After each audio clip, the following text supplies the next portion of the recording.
Hello dear students, अगला हमारी worksheet है 101 नंबर। इसमें कक्षा 3 इंग्लिश वर्कबुक के लिए कॉम्पिटेंसी है reads text with comprehension sequence the events. आपको इस कॉम्प्रहेंशन टेक्स्ट को पढ़ना है, उसको समझना है और उसका सीक्वेंस बनाना है, क्रम निर्धारित करना है घटनाओं का।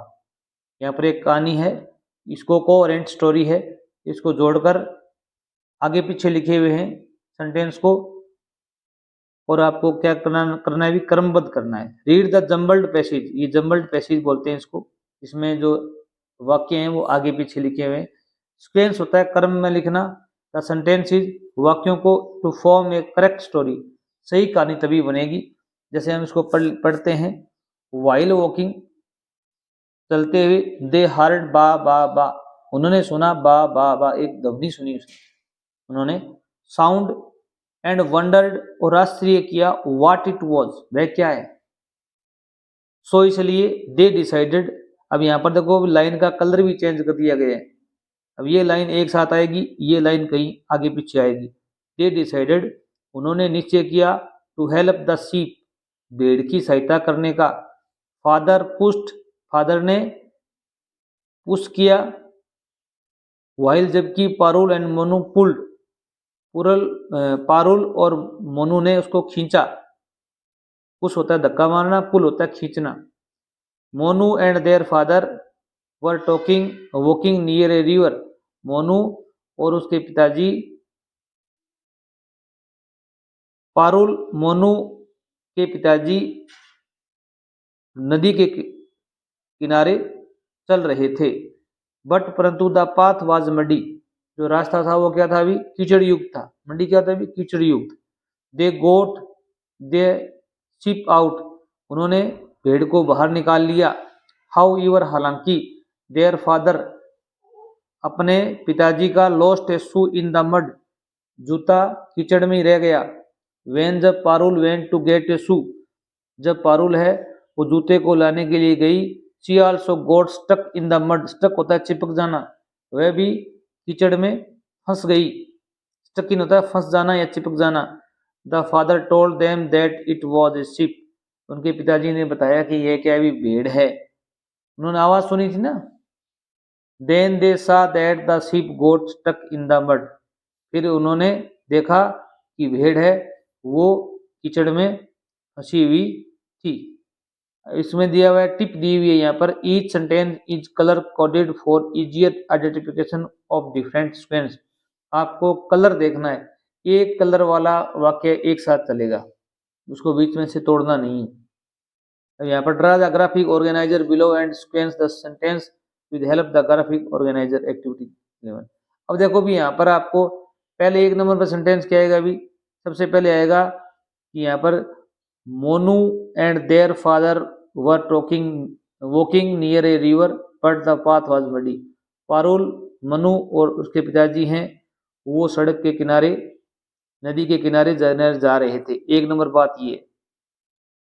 फिर क्या है अभी, वाहिल वॉकिंग, चलते हुए उन्होंने एक आवाज सुनी बाबा की, उन्हें आश्चर्य हुआ।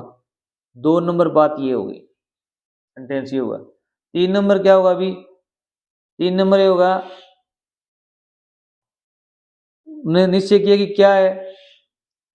3 नंबर ये होगा, the father told them that it was ship, उनके पिताजी ने कहा ये तो भेड़ की आवाज है, हम इसको बाहर निकालते हैं।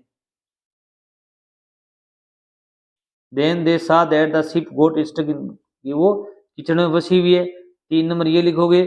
4 नंबर ये लिखोगे, फिर उन्होंने निश्चय किया कि ये भेड़ की सहायता करने का, पिताजी ने उसको धक्का लगाया, पारुल ने उनको खींचा, ये 4 नंबर लिखोगे। फिर क्या 5 नंबर घटना ये हुई थी कि उन्होंने भेड़ को तो बाहर निकाल लिया, परंतु पिताजी का जूता अंदर रह गया और वह पारुल है वो भी अंदर गई लाने के लिए, वह खुद भी कीचड़ में फंस गई। ये सेंटेंस लिखना है 5 नंबर पर। अब आपको ये सेंटेंस यहाँ पर लिखने कहानी के रूप में, जैसे मैं लिख देता हूँ इस प्रकार आप लिखोगे। ए नंबर पर तो ये सेंटेंस कहानी ये लिखोगे, Parul Manu and their father were walking near a river, वो नदी के सारे चल रहे थे। बट द पाथ मडी, रास्ता क्या था, अभी कीचड़ युक्त था। वाहिल वॉकिंग, परंतु चलते हुए, दे हर्ड ए बा बा साउंड, उनको एक आवाज सुनाई दी, उन्हें आश्चर्य हुआ कि किसकी आवाज है।